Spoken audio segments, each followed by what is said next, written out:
केंद्र और राज्य सरकार की श्रमिक विरोधी नीतियों के खिलाफ सीटू संगठन द्वारा वर्धा में भव्य मोर्चा निकाला गया। तेज बारिश के बावजूद सैकड़ों की संख्या में श्रमिकों ने सड़क पर उतरकर सरकार के खिलाफ विरोध जताया।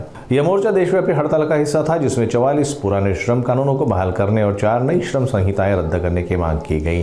प्रदर्शनकारियों ने कहा कि नई संहिताएं श्रमिकों के हड़ताल आंदोलन और वृद्धि के अधिकारों को खत्म करती हैं।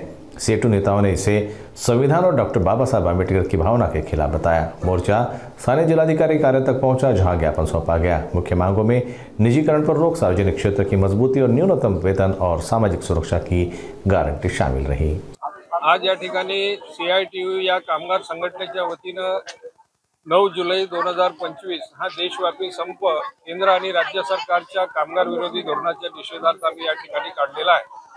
राज्य घटनेने बाबासाहेबांनी तयार केलेल्या घटनेप्रमाणे मिळालेले 44 कामगार कायदे रद्द करून उद्योगपतींना समर्थन असलेले 4 नवे कायदे भारत सरकारने तयार केलेल्या त्या कायद्यानुसार कामगारांना पुढच्या काळामध्ये संप करता येणार नाही, वेतनवाढीसाठी या ठिकाणी मोर्चा काढता येणार नाही, आंदोलन करता येणार नाही। अशा प्रकारचे काळे कायदे भारत सरकारने केलेले आहेत ते परत घेतले पाहिजे। दुसरं, आमच्या या अंगणवाडी सेविका आहे, मदतनीस आहे, शालेय पोषण आहार आहे, आशा गटप्रवर्तक या सर्वांचं केंद्र सरकारच्या वतीनं येणारं जे अनुदान आहे, हे अनुदान गेल्या 6 महिन्यापासून आलेलं नाही।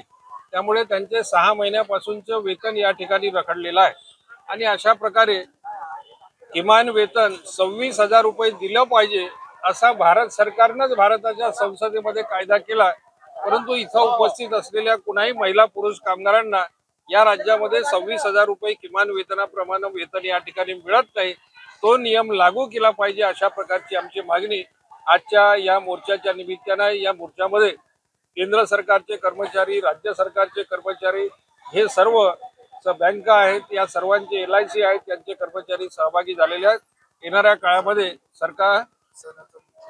सरकारच्या वतीनं या संदर्भात जर लक्ष घातलं नाही तर याहीपेक्षा प्रचंड आंदोलन आम्ही इथं करू। आज एवढ्या पाऊस असताना देखील अनेक अडचणी पार करून महिला आणि पुरुष या मोर्चामध्ये सहभागी झालेले आहेत। निश्चितपणे लोकांचा राग हा सरकारनं जाणून घेतला पाहिजे अशी माझी विनंती आहे।